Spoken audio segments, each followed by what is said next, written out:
என்னும் எண்ணத்தை சேர்ந்தது. இந்த வால்மிளகு நல்ல நறுமணமும் அதிக காரத்தன்மையும் கொண்டிருக்கும். இந்த வால்மிளகு பற்கள் சம்பந்தப்பட்ட பிரச்சனைகள், சிறுநீரக பிரச்சனைகள், மாதவிடாய் வலியை குறைக்க என பல பிரச்சனைகளுக்கு தீர்வாக இருக்கிறது.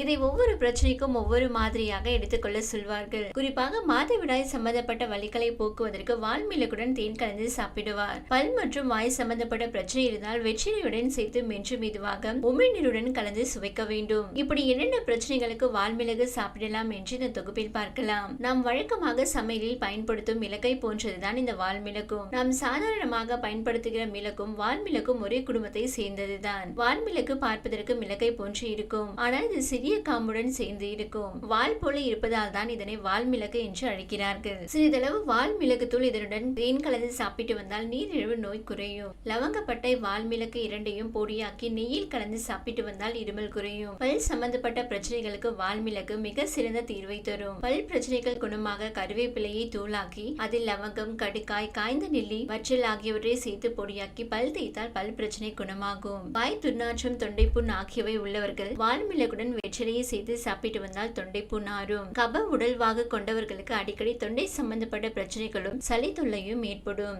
அவர்கள் தினமும் தயிருக்கு பதிலாக மோர் சேர்த்து கொண்டு அதில் சீரகம் மற்றும் வால்மிளகு சேர்த்து பொடி செய்து அந்த மோரில் கலந்து குடித்து வரலாம். அப்படி தொடர்ந்து குடித்து வருவதால் நுரையீரலில் கபம் சேராமல் இருக்கும். மூச்சு விடுவதில் ஏற்படும் சிரமம் குறையும். அதே போல் இரவு தூங்கும் போது வெதுவெதுப்பான பாலிலும் கலந்து குடிக்கலாம். அதிமதுரத்துடன் சேர்த்து சாப்பிட்டு வர அதிக பலன்களை பெறலாம். உடல் சூட்டை தணிப்பதில் வால்மிளகுக்கு மிகப்பெரிய பங்கு உண்டு. பொதுவாக சுரைக்காய், பீர்க்கங்காய் போன்ற நீர்ச்சத்து நிறைந்த காய்கறிகள் உடல் சூட்டை குறைக்கும். அவற்றுடன் வால்மிளகு சேர்த்து சாப்பிட்டால் நல்ல பலன் கிடைக்கும். குறிப்பாக சிறுநீர் கடுப்பு பிரச்சனை உள்ளவர்கள் 10 வால்மிளகை எடுத்து பாலில் ஊற வைத்து அதை அரைத்து பீர்க்கங்காய் சமைக்கும் போது சேர்த்து பால் கூட்டு போல சாப்பிட்டு வந்தால் சிறுநீர் கடுப்பு தீரும். கீரைகளை சமைக்கும் போது பொதுவாக மிளகாய் வற்றல் சேர்ப்பதுண்டு.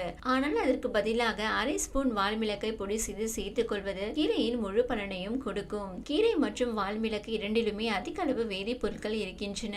அவை சேரும் போது உங்களுக்கு பலன் 2 மடங்காக கிடைக்கும். சந்தன பொடி, வால்மிளகு, அதிமதுரம் ஆகிய மூன்றையும் காய்ச்சி 3 வேளை சாப்பிட்டு வந்தால் வயிற்றில் கல்லடைப்பு மற்றும் சிறுநீர் பிரச்சனை குணமாகும். பல் பிரச்சனைகள் குணமாக கருவேப்பிலையை தூளாக்கி அதில் லவங்கம், கடுக்காய், நெல்லி சேர்த்து அனைத்தும் பொடியாக்கி பல் தேய்த்து வந்தால் பல் பிரச்சனை குணமாகும். வால்மிளகை பொடியாக்கி சீரகம் சேர்த்து மோருடன் குடித்து வந்தால் வாய் நாற்றம், பல்களில் ரத்தம் கசிதல் போன்றவை குணமாகும். வால்மிளகை பாலில் கலந்து தினமும் குடித்து வந்தால் கப நோய் போன்ற பிரச்சனைகள் குணமாகும். தொண்டை பிரச்சனை, தும்மல், குரல் அடைப்பு போன்ற பிரச்சனை உள்ளவர்கள் அதிமதுர தூளுடன் வால்மிளகை சேர்த்து லேகியமாக செய்து தினமும் சாப்பிட்டு வந்தால் அனைத்து பிரச்சனைகளும் குணமாகும். உடல் சூடு, சிறுநீர் எரிச்சல் இருந்தால் பசும்பாலில் வால்மிளகை ஊற வைத்து அதில் பீர்க்கங்காய் அல்லது நீருள்ள காய்களை பொரியல் செய்து சாப்பிட்டு வந்தால் உடல் சூடு குறையும். மேலும் வாதம், பித்தம், வயிற்றுவலி போன்ற பிரச்சனைகளும் குணமாகும்.